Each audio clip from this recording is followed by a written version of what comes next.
안녕하세요. 지윤정입니다. 불만 고객 상담 기법, 이토록 불편한 대화. 오늘 그 첫 번째 시간입니다. 불만 고객 때문에 퇴사하고 싶어 한다는 우리 직원들이 많아서 일이 힘든 건 괜찮은데 고객한테 못할 노릇 당하는 거, 그리고 막 억지 고객을 상대하는 거 두렵고 무섭고 억울하다. 그래서 불만 고객 상대하는 거 정말 못하겠다. 이러면서 사표 쓰는 직원들이 늘고 있다고 해요. 그래서 관리자분들이 많이 힘들어 하신다고 해서 우리가 불만 고객을 상담하는 게 어떤 가치가 있고, 그리고 또 우리가 그 속에서 어떤 대화 기법을 발휘하면 좋을까, 이 부분에 대해서 이번 클래스에서 살펴보려고 할게요. 오늘은 특히 불편한 상대와 대화한다는 거, 이게 정말 그냥 두려워하는 사람은 슬퍼 쓰게 냅두는 게 답이 아닌가? 굳이 설득해서 이 사람한테 불만 고객과 대화하는 법을 알려주는 게 이분에게 정말 가치가 있을까? 라는 고민을 하는 관리자분들이 계시던데 왜 가치가 있는지를 말씀드릴게요. 대화란 삶에서 없을 수 없거든요. 사실 대화가 삶에서 어쩌면 가장 큰 즐거움과 행복을 줘요. 연구 결과에 따르면 하버드 성인 발달 연구에 따르면 인간의 행복과 건강의 가장 중요한 요소 중에 하나가 관계라는 거예요. 누군가와 대화를 하는 것, 그 대화를 잘하는 것, 그리고 대화를 다채롭게 유연하게 아주 다양한 상대와 다양한 주제로 할 수 있다는 거, 이거는 다양한 곳을 여행 가는 거 못지않게 집이 서울과 뭐 대전과 부산에 집이 아파트가 있는 거 못지않게 우리의 삶의 범위와 어떤 확장, 영향을 확장해 준다는 거죠. 그리고 세계 행복 보고서에 따르면 인간관계와 소통이 행복에 미치는 영향이 사실 20에서 50% 정도 차지한다는 거예요. 그래서 저 아는 어떤 분은 그 부부 동반으로 크루즈 여행 가셨다가 돌아오셨어요. 2천만 원 들여서 크루즈 여행을 다녀오셨다는데 다녀오셔서 남편과 대화가 안 돼서 이혼을 하셨다는 이야기를 하시더라고요. 그래서 "나 이혼하는데 2천만 원 들었다." 하시는 거예요. 그러니까 크루즈 여행이라는 게 워낙 그렇게 그 막 둘만 있어야 되는 시간이 더 많아지고 이러다 보니까 영어도 잘 안 되고 그러셔서 본의 아니게 남편과 소통이 안 되면서 막 너무너무 힘들어서 크루즈 여행 끝나자마자 이혼을 하셨대요. 제가 그 얘기를 듣고 '와 우리는 크루즈 여행 갈 돈이 없어서 이혼을 할 수도 없네.'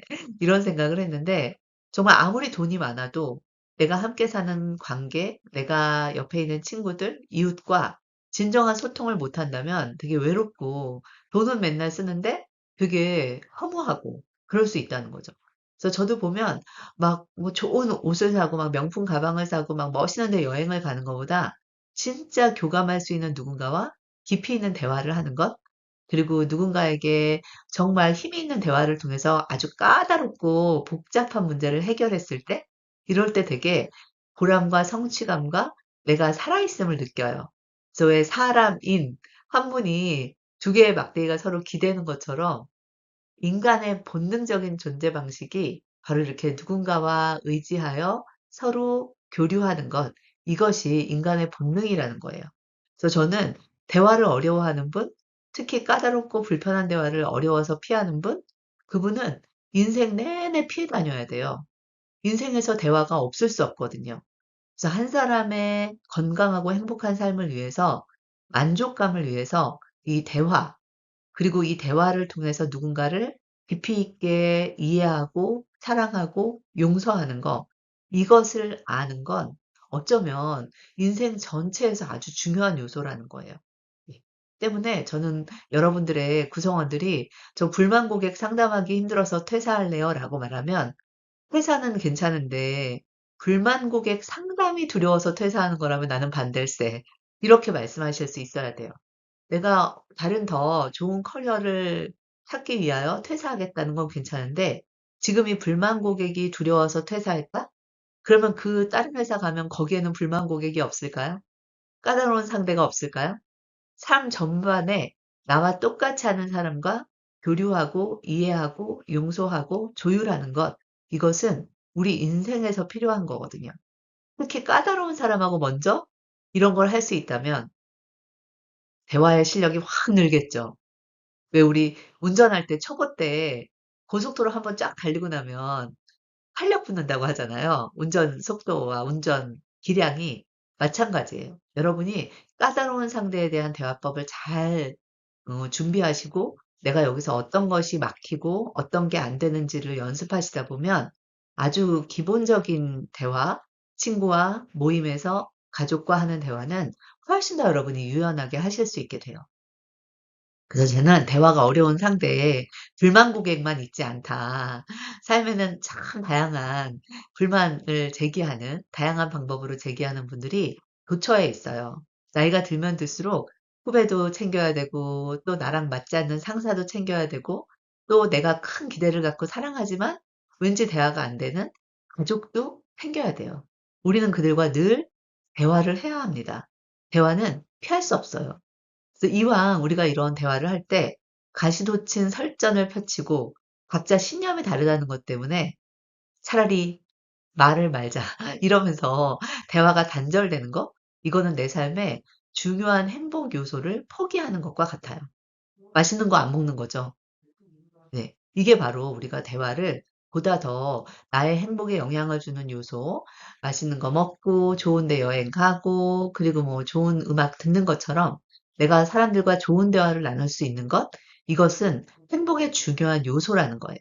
저는 이 요소를 여러분들이 회피하거나 무조건 '아 저 사람하고는 대화가 안 돼. 난 불만 고객 상담은 못 해.' 라고 굴절하거나 또는 '나는 잘못한 거 없어. 상대가 문제야.'라고 부인하거나 무조건 내 입장을 공격하는 이런 대화법 말고 보다 더 현명한 대화법을 구사할 필요가 있어요. 근데 사실 신념이 확고한 사람하고 대화하는 건 좀 어렵잖아요. 특히 불편한 대화가 이런 분들이죠. 자기 말 안 통하고 사실과 증거를 대면 의심하고 논리로 호소하면 오해하고 무슨 말하면 "지금 왜 대드냐고 말하고 되게 트집 잡는 이런 분들 여러분 이런 분들 상대할 때 되게 어려워요. 그래서 이런 분들은 납득시키는 것보다 오히려 "속이는 게 더 쉽다."라는 말을 마크 트웨인이 했거든요. 그래서 저는 이런 대화법도 여러분이 구현할 수 있어야 된다고 생각해요. "그건 잘못됐어."가 아니라 지금 이 사람에게 무엇이 유용할까? 이걸 여러분이 다채롭게 쓰실 수 있는 그 구사력이 있으시다면 너무 옳고 그름, 이 사람은 틀렸어. 이렇게 말하는 건 안 돼. 이건 도리에 어긋나. 이런 식의 기준에 얽매여서 여러분이 더 유연한 삶을 살 수 있는 걸 포기하지 않으셨으면 좋겠어요. 그래서 이번 클래스를 통해서 대화의 진정한 목적, 이 데이비드 봄이 창조적 대화론이라는 책에서 정의 내려준 게 저는 되게 인상 깊었거든요. 다이아, 두 명이 로그, 통과하다, 서로 교류하다라는 뜻. 그래서 흐름을 통하여 새로운 것이 재창조된다라는 뜻을 데이비드 봄은 얘기했어요. 그래서 대화는 두 사람의 교류를 넘어서 1 더하기 1이 2가 아니라 3이 되고 5가 되는 것. 이게 바로 대화다. 그래서 서로를 이해하고 서로의 세계를 얻는 것. 그래서 상대의 존재를 얻는 것. 그래서 그냥 내 안에 갇히는 게 아니라 나의 존재가 확장되는 것. 이게 바로 대화의 기능이다라고 얘기하셨거든요. 저는 우리가 불편한 고객, 불만 고객 상담하는 거 피할 일이 아니라 나의 존재를 확장하는 것. 내가 감당할 수 있는 능력과 대상을 넓히는 일이다라고 생각하고 잘할 수 있을 때 파산해도 될 수 있을 때 그때 퇴사해도 늦지 않다라고 추천드립니다. 다음 시간에 이어나가 볼게요. 감사합니다.